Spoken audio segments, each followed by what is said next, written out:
the CEO of Marley Coffee. No, I'm not. I'm the chairman of Marley Coffee. Okay. The CEO is in Denver.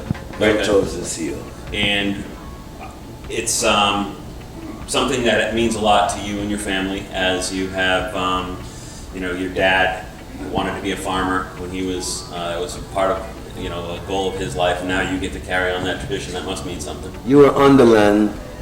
You saw the community. Mm-hmm. You have a great scope of what is it and what it means to me. And recently I went to Ethiopia because with Marley Coffee, we donate part of our proceeds to our entity that we have created. I'm the ambassador of that entity, Water Wise Coffee. It's a charity organization. And I went down there, visited a region where we buy our coffee from. It's in Sidamo. It's called Yerba Chafe. And we went there because the Water Wise project is in full process right now. It's in operation. So I wanted to kind of understand it, get on the ground level, get to understand what is Water Wise, what is it about, what have I signed up for, because anything Ethiopia I'm going to sign up. But for me, for myself really to be involved, I have to be in it, I have to be in the soil, I have to speak to people, I have to touch it, I have to know it, not by you telling it to me, but by my own experiences. So I went down there, I went into Sidamo, went into the region, and saw what Water Wise Coffee is doing. What it is we're teaching the farmers how to live a more sustainable lifestyle, because prior to us setting up these water solution, the farmers, they would pulp the coffee, and the waste from the coffee would seep into the river, and which is like the pulp would seep into the river and then become toxic, so it was causing, it was polluting the river. And obviously once you pollute the water source, it affects the entire community, because everyone survives by water, by the river, especially in Ethiopia. And especially on the river banks, there's 400,000 families on those banks, so we went in and formulated a system with Mother Parker, TechnoServe, and Marley Coffee. And we are now Water Wise Coffee. And we have formulated this water solution that we have taught the farmers that when you pulp the water, here's what we're going to do. When you pulp the coffee, we're going to separate the waste from the pulp. The waste meaning the water wastage, and the pulp is the pulp that the skin, the outer layer of the coffee, because coffee is a cherry in its first state, and then you have to pulp that to get the skin off of the bean inside. So when you pulp the pulp now, once the pulp we separate the water and the pulp.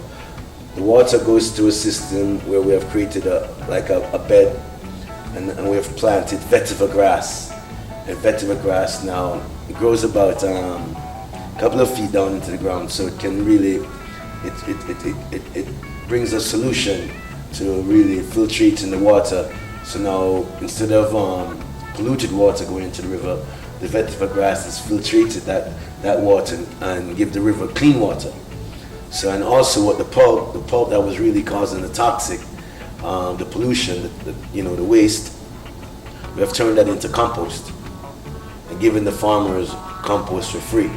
So not only is it helping the community, it's better for the yielding. They're getting better yielding. And with TechnoServe is also getting into the farming community and teaching the farmers how to stump the trees, how to really get the best sunlight, because in the original times, if you go to any Ethiopian farm, you have coffee trees maybe as tall as this building.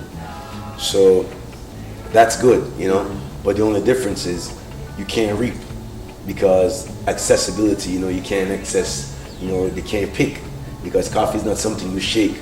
Coffees have to be picked by hand, my hands are a little, I would seem like I've been picking coffee. We'll get manicures afterwards. Yeah, we've been picking coffee. Yeah, I think that, learning from you about Ethiopia, the birthplace of coffee. I think that if there are people out there, scientists, that can figure out the whole water purification process, there's of course billions. What do you mean? Of course. It's a hard thing. You'd think, why can't they turn ocean water into fresh water inexpensively? it can be done. Water into, why you want to listen? Because there's a shortage of water, like you There's talk shortage about of water? on the West Coast, You Arizona, California, Nevada. Where I come from, there's no shortage of water where I come from. Well, it's the whole world. We got to Well, think about that. No. We're solving problems. Hold on a second. Do you have rivers here? Is there any rivers here? Here in New York? Anywhere, is there rivers? Yes. So then, what's the source of the river? And how long has that river been around? Yeah, I don't mean a shortage of water. I mean a shortage of clean water, drinkable water, portable water. Yeah. Yeah, I mean, that's what, that's what California's facing right now. But hold on a second. Yeah. Well, California is a desert. That's like it's So if you 3/4 of the earth is covered in water. It's like So listen, Ethiopia, right?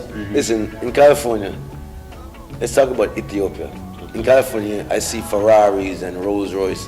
There's not shortage of water there. How you gonna get shortage of water when you have such nice things? That's true. There's no shortage of Italian sports cars. There's no shortage of anything there. There's no shortage there, man. Don't turn your pipes on for 3 hours. No, that's not shortage, man. Oh. Shortage is when you have to carry water on your head for miles and miles. That's shortage. Yeah. Yeah, let's be real, man. Don't tell me about shortage. So actually, you bring up a good point. You got because people. When we were down in Jamaica. You go to every restaurant. They just fill your glass of water consistently. You don't pay for that. So in Jamaica, they were still struggling from Hurricane Hugo as many years ago, and the infrastructure of electricity and water and stuff. So that was still a problem down there, even here in 2015. Well, like I said, in anywhere you go where it's outside of Europe or America, we don't have the technology as we do here, and we don't have the speed and the resources to get things accomplished. And then again, you have to talk about most of our resources going back to paying debts anyway. So it's not like it's like sometimes your hands are tied. Like the people want to do more, the government want to do more, but they ain't got no money. So when we have a situation like that, yeah, we struggle to have those finer things in life that we have every day. But the one thing that we love most in Jamaica is that we have happiness, and we have food, and we have water, and we have the ocean, we have the rivers, and we have sunshine. So down there we kind of live by that, we kind of live by our day and give thanks each day, And yes, we want betterment, we do, but we still have to live. So we don't really watch that. We don't really watch those things. We just watch what we're gonna do. Right. What is it that we're gonna do to change that? That's what we kind of care about.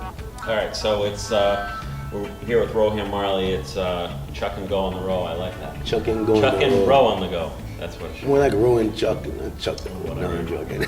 So brought to you by Marley Coffee, and you can check out all of our podcasts and recent conversation. LifeIsGreatNewEngland.com, LifeIsGreatMedia.com, and we'll take a short break. We'll come right back and we'll do a little bit. I want to ask you some questions about soccer, football. Anything you want, man. Speak freely.